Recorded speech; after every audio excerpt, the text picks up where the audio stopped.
So the title of my presentation is Proportional Topology Optimization with Maximum Entropy-Based Mesh Test Method for Minimum Compliance and Stress Constraint Problems. I'm Dr. ZUllah from the Advanced Composite Research Group in the School of Mechanical and Aerospace Engineering at Queen's University, Belfast in the UK. My co-authors are Dr. Basirullah, Dr. Wajid Khan, and Professor Sirajul Islam from the University of Engineering and Technology, Peshawar, Pakistan. So proportional topology optimization is presented here with maximum entropy based mesh test method for 2D problems, linear elastics, for both minimum compliance, which is we referring here is PTOC, and stress constraint problem, which is we referring here is to PTOS. So PTO is simple, non-gradient, accurate, and efficient method as compared to the standard topology optimization method, and therefore it is straightforward to implement in computer program. Constraint is imposed on the global structure, and therefore these are considered as heuristic method. The maxent or the maximum entropy basis functions possesses a weak canonical data property and are more efficient as compared to the standard MLS basis functions.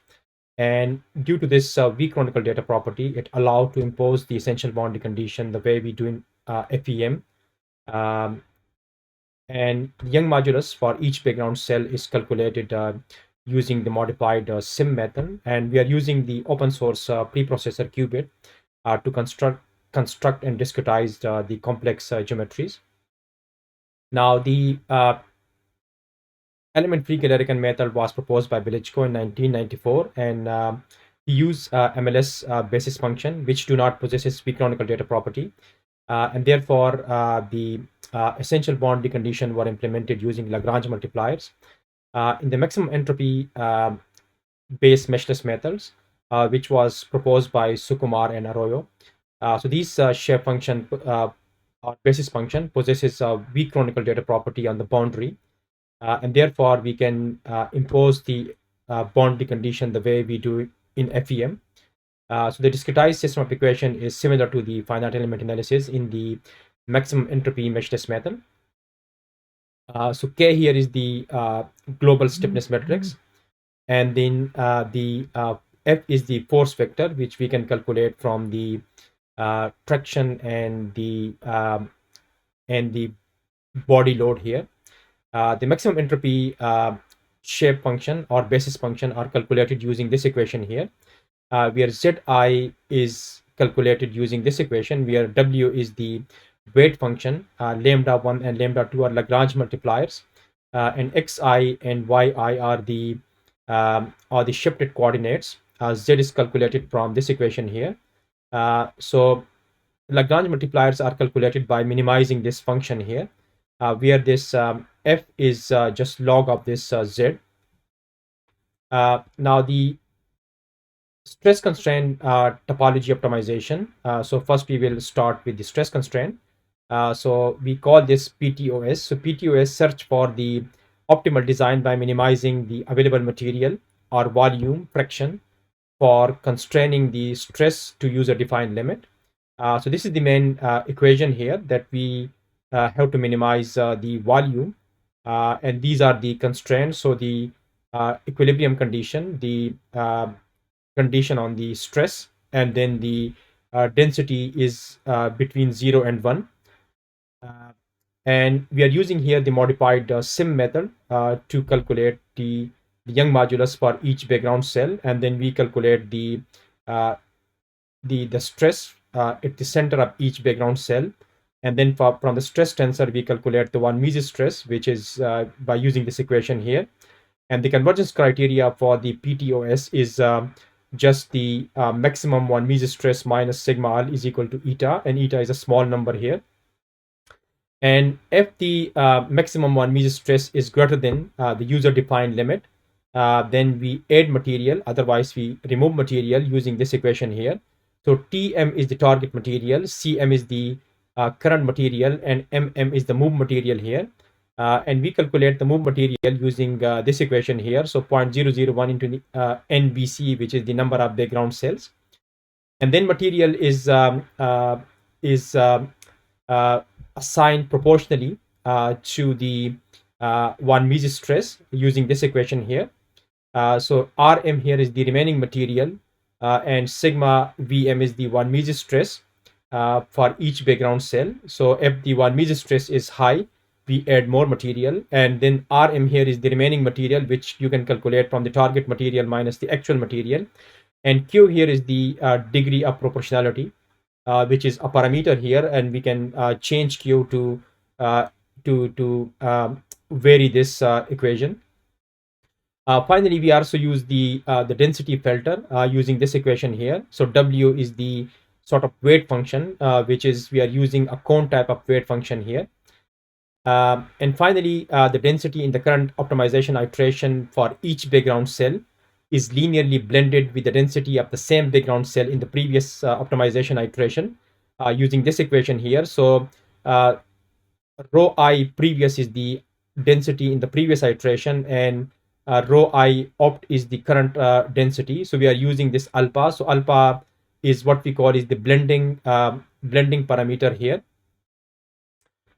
So the algorithm for the PTOS is shown here. So first we set up the problem, calculate the domain of influence, calculate the or set up the density filter. Then we calculate and save the basis function at the start of the analysis, so to save computational time. And we also calculate and assemble external force vector, which is constant for each iteration. And then we in each optimization iteration, we calculate we calculate global stiffness matrix and calculate the stress and compliance. And then we check for the convergence criteria. If the convergence criteria are satisfied, then this is end of the analysis. Otherwise, we go to the internal loop here, where we add and remove material based on the one measure stress. So if the one measure stress is greater, we add material. Otherwise, we remove material. And then the target material or the remaining material become the target material. And then we check for the remaining material. If it is less than this small value, then we update the density using the density from the previous step, and we go to the next optimization iteration. If not, then we go to the internal loop here, and then we assign remaining material to each background cell proportional to its one measure stress. We apply the density filters and limit, and the limit is because to make sure that the density is between 0 and 1. And then we calculate the actual material, and then calculate the remaining material, which is Tm minus Am. And then this loop will continue until we satisfy this condition. For the PTOC, which is minimum compliance topology optimization, so it's search for the optimal design with minimum compliance and subjected to the volume constraint. So this is how we calculate the compliance. You can calculate this for each based on each background cell, or this you can calculate this for the global stiffness matrix and global displacement. And these are the constraints. So the equilibrium condition, the volume constraint or mass constraint, and then this is the density, which is between 0 and 1. But we are using a minimum value just to avoid numerical complications. And again, in the PTOC, which is this is how we assign material to each background cell based on the remaining material. So we are using the compliance here, and again Q is the same proportionality parameter. In the PTOC, we are using this criteria, so which is we are checking the density up to optimization iteration. So n is 1, and then n minus 1 is the previous one. And if it is very, very small, then we will stop the simulation. So the algorithm is given is here. So we start the similar to the previous case. We set up the problem. We set up the domain of influence, set up the density filter. We calculate the max and basis function and store it. We calculate the external force. We then we calculate the target material. In each optimization iteration, we calculate the Young modulus, calculate the stiffness matrix, calculate the stress and compliance, and then we check for the convergence criteria. If the convergence criteria satisfy, then we end the simulation. Otherwise, we go to the inner loop where we take the remaining material is target material. And then similar to the previous case, we check if the remaining material is small. If it is yes, then we update the density using density from the previous step and go to the next optimization iteration. Otherwise, we go to the internal loop and we then assign remaining material to each background cell, in this case proportional to its compliance, and then we apply density filter and limit to make sure that the density is between 0 and 1, and then we calculate the M material, which is the actual material, and then the remaining material is the target material minus actual material, and then we do this iteration until we get this RM, which is the remaining material is less than this value here. So now to show some examples. So the first example is the MBB beam. This is the boundary condition, loading and dimension of the problem. These are our input material parameters. So Young modulus is 1. Emin is a very small value here. Poisson's ratio is 0.3. Penalty parameter is 3 here, which is used in the SIM method. L here is 40. The R min, which is used in the density filter, is 1.2. Volume fraction is 0.35, and the influence domain multiplier is 1.5 here, which is used in the mesh test method. So first we are doing some parametric study on these two parameters, Q and alpha. So here we are using Q, which is from 0.25 to 3, and alpha is from 0 to 0.9. Again, for the parametric study, we are using a relatively coarse mesh or discretization, which is 20 into 60 background cells are 21 to 61 nodes. And then we are using 100 optimization iteration. So in this figure, you can see that in this table that we have Q on this side and alpha on this side here. The minimum value that you can see for the compliance is 299.13, and then the green are the values which is within 10% of this value. So this means that for these values you can get a reasonable optimization geometry here.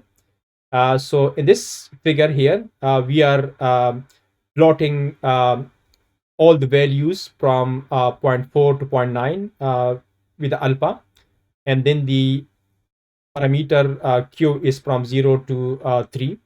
And again, we can see that these are the optimized geometries at the end of simulation for example, for alpha is equal to 0.5.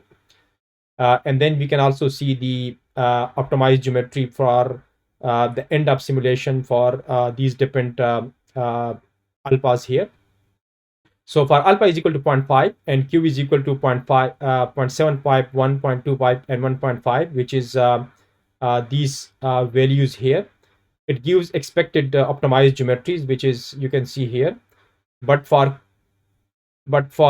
when the Q is greater than 1.5, which are these geometries here, so it gives unreasonable geometries with very high compliance values. Similarly, for alpha is equal to 0.7, 0.8, and 0.9, which is these three, it provides reasonable optimized geometry. But for alpha is equal to 0.4, which is this one, and 0.5 is this one, and 0.6 is this one, it provides unreasonable optimized geometry with very high value of the compliance. Similarly, for the PTOS, again, here we are using the same Q and alpha and the same discretization. And again, as you can see, the minimum value here is 249.14, which is this value here. So for these values, which is the green one, is within 10% of this minimum value. And again, we are plotting this from 0 to 0.4 for alpha, 0.3. And then we are plotting it compliance with respect to parameter Q. And again, you can see that for alpha is equal to 0, these are the different geometries. And then we are also showing the end geometries for 0.3 and 0.2, which you can see here. So as you can see, with a few exception, all these are reasonable optimized geometries. Now again, in this case, we are doing some convergence studies. So if we increase the number of background cells, as you can see here, and for the PTOC, we are using alpha is equal to 0.5 and Q is equal to 1. So these are the optimized geometry. For the very fine discretization, we are getting some more additional details here. And again, these are the compliance versus iteration and maximum one measure stress versus iteration plot. And these are the, again, also given in the table here, the maximum number of iteration, the one measure stress, and the compliance for all these values. And as you can see, the compliance is decreasing and maximum one measure stress is increasing with increasing refinement level, as you can expect here. And now for the PTOS case, we are using the same refinement levels, but here we are using alpha is equal to 0 and Q is equal to 2. And sigma L, here we are using from the previous PTOC cases. These are the optimized geometries here. And these are the compliance versus iteration and the maximum one measure stress versus iteration plot. And here we are comparing the comparing the PTOC with the PTOS. So as you can see, for the PTOC, for the PTOS, we are getting almost similar compliance, are in most cases a small value of the compliance and less number of iterations. Now for the second example, which is the L-shaped bracket. So here we are using these are the input parameter, which is similar to the previous case. And here we are using these number of background cells and nodes. And again, for the PTOC, we are using alpha 0.5, Q equal to 1. And these are the compliance, and these are the maximum one measure stress plot, and these are the optimized geometries. So for the very fine discretization, we can see here some additional details. And these are the plot for the PTOS for alpha is equal to 0 and Q is equal to 2. So, and again, these are the optimized geometries. So again, for Q is equal to 2, we can see that the optimized algorithm is trying to avoid this sharp corner here. But if we use Q is equal to 1, then we will be getting the similar structure as the PTOC. And these are the comparison of the PTOC and PTOS with Q is equal to 2 and Q is equal to 1. For Q is equal to 1, we are getting the convergence very quickly as compared to the PTOC and PTOS with Q is equal to 2. Now, the final example here is just to show the that the algorithm work for complicated geometries. So we are considering these complex geometries. So serpentine beam, which you can see is here. The hook problem, which you can see is here, fixed here, and the load is applied here. And the range problem, which is fixed here and a load is applied here. And these are the discretization for these problems. So here we are getting the number of background cell is about 5,000, 5,000, and 4,000. So for the first example, this is the hook problem. This is the optimized geometries, and these are the compliance and maximum one measure stress plot. Here we are using PTOC, PTOS with Q is equal to 2, Q is equal to 1, and Q is equal to 0.5.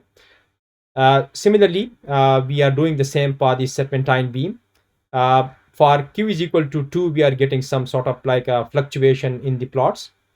And for Q is equal to 0.5, it's taking too long to converge. And similarly, you can see these intermediate densities there. The similar case we can get from the for the range problem. So finally, to summarize the presentation. So here we presented the PTO with maximum entropy based meshless method for two-dimensional linear elastic structure for both minimum compliance and stress constraint problems. The PTO is simple, non-gradient, accurate, and efficient method as compared to the standard topology optimization method, and therefore it is straightforward to implement in computer program. Constraints are imposed on the global structure and is considered as heuristic method.